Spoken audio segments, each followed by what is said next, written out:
Okey, kita akan berehat seketika selepas ini ada satu slot yang cukup menarik. Tapi saya difahamkan Munawar telah pun bersiap sedia bersama dengan tetamu kita yang cukup istimewa hari ini. Kita terus sahaja bersama dengan Munawar. Silakan Munawar. Baik Syafiqah, seperti yang kita sedia maklum, tanggal 31 Julai setiap tahun merupakan sambutan yang cukup signifikan untuk pahlawan-pahlawan prajurit dan juga perwira negara kita, iaitu sambutan Hari Pahlawan. Sepasti kita ingin mengetahui berkenaan persiapan sambutan bagi Hari Pahlawan tahun 2022 ini. Saya cukup berbesar hati di studio pada pagi ini kita bersama dengan Brigadier General Haji Ahmad Yusof TUDM, Timbalan Asisten Ketua Staf Perkhidmatan Anggota ATM, dan juga kita bersama dengan Komisioner Polis Datuk Kaswadi Haji Ali, Timbalan Pengarah Gerakan Jabatan Keselamatan Dalam Negeri dan Ketenteraman Awam PDRM. Assalamualaikum, selamat pagi. Waalaikumsalam warahmatullahi wabarakatuh. Baik, kita sedia maklum untuk sambutan Hari Pahlawan 2022 ini, ATM merupakan peneraju utama bagi sambutan tahun ini. Jadi mungkin kita boleh mulakan dengan ATM terlebih dahulu. Mungkin kita boleh perjelaskan kepada seluruh keluarga Malaysia berkenaan pelaksanaan sambutan Hari Pahlawan tahun 2022 kali ini. Ya, terima kasih. Assalamualaikum warahmatullahi wabarakatuh. Bagi pihak Angkatan Tentera Malaysia dan Kementerian Pertahanan, saya mengucapkan jutaan terima kasih kepada pihak RTM kerana sudi menjemput kami ke rancangan Selamat Pagi Malaysia pada pagi ini. Seperti mana yang kita sedia maklum, Hari Pahlawan disambut pada 31 Julai setiap tahun, yang bertujuan untuk mengingati dan menghargai semangat keberanian, menghargai jasa perwira dalam pasukan keselamatan negara, sama ada Angkatan Tentera Malaysia maupun polis di Raja Malaysia, terutama mereka yang telah gugur dan dalam mempertahankan keamanan serta kedaulatan tanah air negara. Sempena sambutan Hari Pahlawan pada tahun ini, di mana ATM adalah sebagai penganjur utama, beberapa pengisian acara telah dirancang dalam usaha kita untuk menyemarakkan sambutan Hari Pahlawan berkenaan, iaitu pada 29 Julai 2022, hari Jumaat, akan dilangsungkan khutbah khas dan solat Jumaat di Masjid Khalid Al-Walid di Kementerian Pertahanan, diikuti dengan majlis bacaan Yasin dan doa selamat, dan disekalikan dengan sambutan Ma'al Hijrah di peringkat kebangsaan di Masjid Wilayah Persekutuan Kuala Lumpur pada hari yang sama. Manakala acara kemuncaknya adalah istiadat perbarisan Hari Pahlawan yang akan diadakan di Dataran Pahlawan Negara Putrajaya pada 31 Julai 2022, iaitu hari Ahad, bermula pada jam 8.30 pagi. Kebawah Duli Yang Maha Mulia Seri Paduka Baginda Yang di-Pertuan Agong Sultan Abdullah Riayatuddin Al-Mustafa Billah Shah Ibni Almarhum Sultan Haji Ahmad Shah Musta'in Billah telah berkenan untuk bercemar duli berangkat ke semua acara sempena sambutan Hari Pahlawan pada tahun ini. Ya, dan pasti banyak pengisian tuan ya. Ya, acara kemuncak ini berkonsepkan statik. Perbarisan melibatkan 6 kontijen, terdiri daripada kontijen tentera darat, tentera laut, tentera udara di Raja Malaysia, polis di Raja Malaysia. Di samping itu Persatuan Veteran Angkatan Tentera Malaysia dan juga kontijen Persatuan Bekas Polis di Raja Malaysia juga akan tampil dalam perbarisan tersebut. Kali terakhir dulu kita mengadakan sambutan sedemikian adalah pada tahun 2018. Yeah. Kemudian 2019 kita dapat mengadakan kerana faktor Jerbu, kalau kita ingat pada masa itu. Dan manakala pada tahun 2020 dan 2021 kita tidak dapat laksanakan atas keadaan negara yang berdepan dengan pandemik COVID-19. Dan alhamdulillah pada tahun ini kita bersyukur kerana kerajaan telah membenarkan kita untuk mengadakan sambutan Hari Pahlawan. Alhamdulillah. Sepastinya selepas kita berdepan dengan pandemik COVID-19 2 tahun, pastinya tidak dapat dilaksanakan sambutan Hari Pahlawan secara fizikal, dan tahun ini dapat dilaksanakan semula untuk kita memberikan semangat dan juga bagaimana kita menzahirkan keberanian dan juga jasa pengorbanan para prajurit dan juga pahlawan negara kita, yang khususnya bagi yang telah gugur di medan peperangan sebelum ini. Jadi Datuk mungkin boleh kongsikan signifikan sambutan Hari Pahlawan pada tahun ini, khususnya dalam tempoh kita berada dalam fasa peralihan ke endemik ini, Datuk? Terima kasih. Selamat Pagi Malaysia daripada Polis Diraja Malaysia. Sebenarnya Hari Pahlawan ini pada asalnya dikenali sebagai Hari Peringatan ataupun Poppy Day. ianya wujud bagi negara-negara Commonwealth apabila selesai dan tamatnya Perang Dunia Pertama bagi mengingati mereka-mereka yang gugur bagi angkatan bersenjata. Di Malaysia, Kerajaan Malaysia telah mengisytiharkan Hari Pahlawan ini pada 31 Julai 1960 apabila tamatnya darurat. Kerana darurat ini adalah merupakan punca menyebabkan ramai di antara kita terkorban dan mereka inilah pahlawan-pahlawan yang patut kita kenanglah. Dan kenangan mereka ini, Hari Pahlawan ini, kita memperingatinya adalah di waktu dulunya adalah di Tugu Negara. Di monumen ini ada 3 acara iaitu tafakur, yang kedua ialah menyematkan bunga dan satu lagi ialah menaikkan bendera. Tetapi pada tahun 1972 kita telah pindah daripada monumen Tugu Negara kepada Dataran Merdeka. Ini kerana Majlis Fatwa Negara Kebangsaan menyatakan bahawa ketidaksesuaian dari segi ada pertentangan dari segi nilai-nilai dan juga agama Islam. Justru itu pindah daripada Tugu Negara, kita pindah kepada Dataran Merdeka. Apabila di Dataran Merdeka inilah maka kita menyambut itu di peringkat negeri, di peringkat kebangsaan, kita adakan dekat Tugu Negara. Di Dataran Merdeka. Kemudian pada tahun 2016 apabila Dataran Pahlawan telah pun siap di Putrajaya, maka kita beralih daripada Dataran Merdeka kepada Dataran Pahlawan. Kalau melihat kepada signifikan Hari Pahlawan ini bermula daripada tahun 1960 dan kita telah pindah kepada tahun 2016 hinggalah ke hari ini kita menyambut Hari Pahlawan ini pada 31 Julai setiap tahun. Ada 3 signifikan yang mana menjadi platform kepada Hari Pahlawan ini. Pertama ialah mereka-mereka yang gugur, mereka ini diperingati. Satu. Yang kedua ialah mereka ini dihargai di atas jasa-jasa kepahlawanan, keberanian mereka. Dan yang ketiga, hasil daripada itu maka wujudnya ketenteraman awam dan kemakmuran negara. Dan kita lihat sambutan setiap tahun pada 31 Julai ini bukan untuk kita menghargai mereka yang sedang berkhidmat. Malahan juga kita menghargai mereka-mereka yang telah pun memberi jasa yang banyak kepada negara seperti bekas-bekas British, pasukan polis hutan, pasukan F dan juga daripada Sarawak Rangers dan sebagainya. Kita generasi baru dan kita berharap dengan Hari Pahlawan ini ianya rakyat akan memperingati dan mengenangkan jasa, apatah lagi balu-balu yang ditinggalkan oleh suami, anak-anak yatim, ekoran daripada pertempuran, ekoran daripada pengorbanan mereka itu. Kerana kita percaya tanpa pengorbanan kepahlawanan mereka ini, maka kemakmuran itu tidak akan tercipta.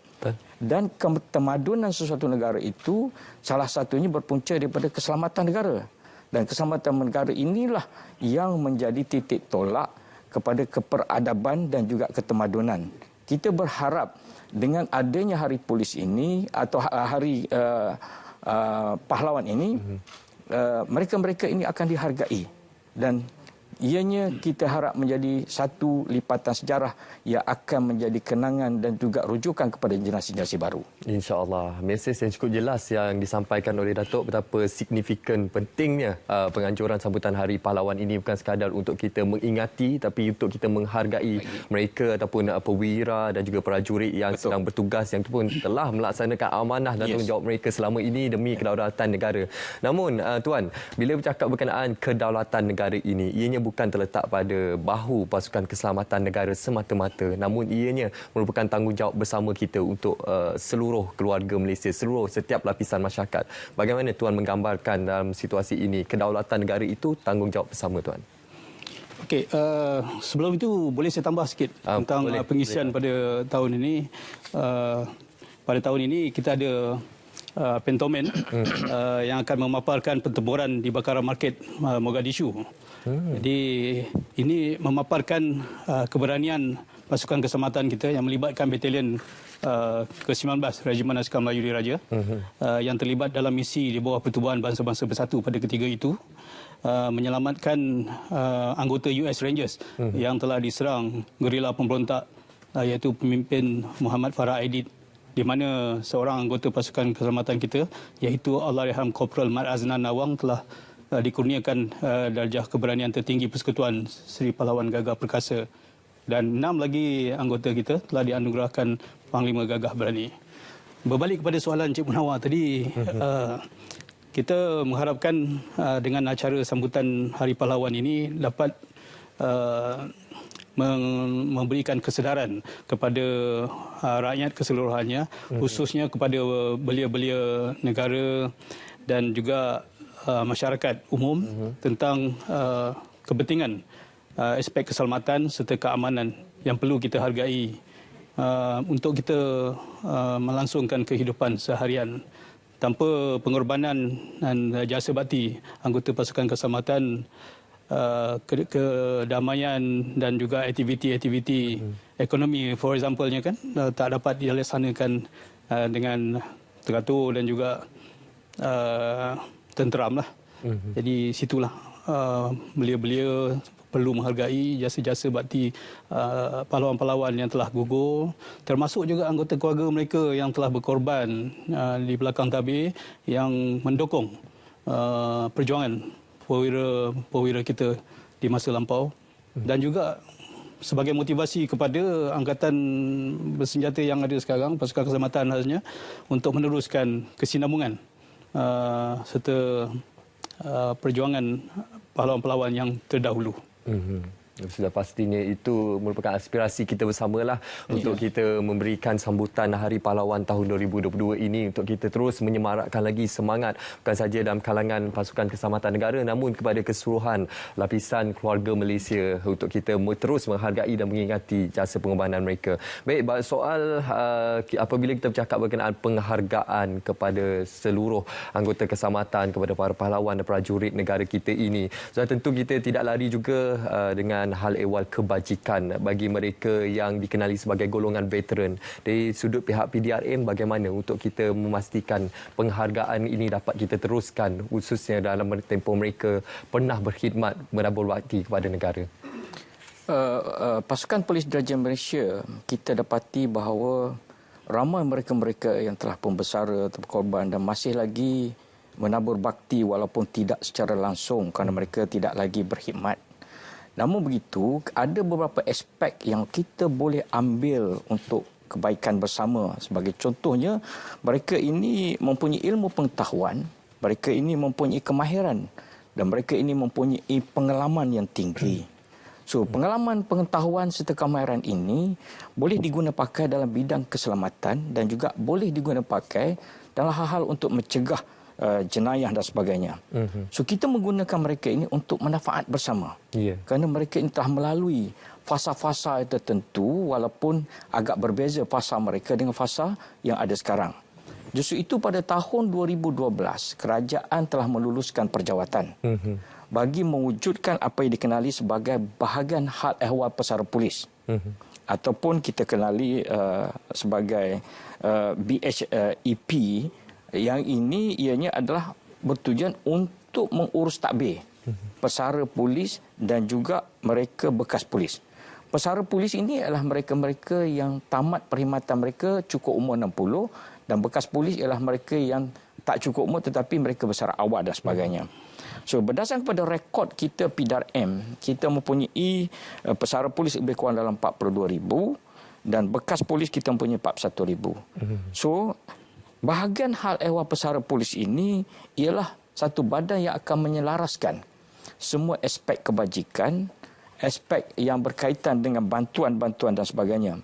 Dan suka saya ingin menarik perhatian, iaitu satu lagi ialah tugas mereka adalah memberi bantuan melalui tabung amanah. Warisan polis atau TAWAP yang ditubuhkan pada tahun 1992 di bawah Seksyen 30 Trustee Act 1949, yang mana ianya mencakupi perkara-perkara yang berkaitan dengan khairat kematian, bantuan perubatan, bantuan pelajaran dan sebagainya. Namun begitu juga kelangsungan mereka ini bukan setakat tabung ini saja. Malah mereka juga diberi pingat jasa pahlawan negara kerana mereka telah berkhidmat pada darurat yang pertama, darurat yang kedua dan juga mereka-mereka yang berkhidmat sehingga tahun 1990. So inilah di antara kelangsungan atau survivality yang ada pada pesara dan bekas polis. Terima kasih. InsyaAllah. Jadi Tuan, secara ringkas untuk konklusi topik kita pada pagi ini, mungkin ada harapan yang ingin Tuan zahirkan kepada seluruh keluarga Malaysia berkenaan sambutan Hari Pahlawan ini, Tuan? Alhamdulillah, pada tahun ini kita akan mengadakan sambutan Hari Pahlawan dan diharapkan ianya menjadi pembakar semangat kepada anggota yang sedang berkhidmat sebagai salah satu dorongan untuk berkhidmat untuk negara dengan lebih bermotivasi, dan juga golongan-golongan veteran serta ahli keluarga mereka yang tidak dilupakan. Diharapkan mereka akan berasa dan dapat satu pengiktirafan, penghargaan yang jelas daripada acara ini. Dan juga untuk masyarakat ataupun secara umumnya warga Malaysia diharapkan dapat memberikan sokongan yang padu pada aktiviti-aktiviti yang dijalankan oleh pasukan keselamatan, sama ada dalam misi-misi khusus ataupun dalam latihan yang kita adakan di masa ke semasa. InsyaAllah. Untuk kita memberikan sokongan kepada sambutan Hari Pahlawan 2022 ini, anda boleh menyaksikan kami secara langsung. Kami bawakan di saluran TV1 dan juga saluran berita RTM. InsyaAllah kepada anda untuk kita bawakan dari awal sehingga ke penghujungnya berkenaan kemeriahan dan juga suasana bagi sambutan Hari Pahlawan 2022. Terima kasih saya ucapkan kepada kedua-dua tamu kita, iaitu Brigadier General Haji Ahmad Yusof TUDM, Timbalan Asisten Ketua Staf Perkhidmatan Anggota ATM, dan juga Komisioner Polis Datuk Keswadi Haji Ali, Timbalan Pengarah Gerakan Jabatan Keselamatan Dalam Negeri dan Ketenteraman Awam PDRM. Terima kasih. Terima kasih. Jadi ini merupakan kesempatan yang cukup penting untuk kita bawakan kepada anda untuk sama-sama kita menghargai dan mengingati jasa pengorbanan prajurit dan juga perwira negara sempena Hari Pahlawan 2022. Kita nak berehat seketika. Kembali selepas ini kita ada satu lagi topik yang menarik untuk anda.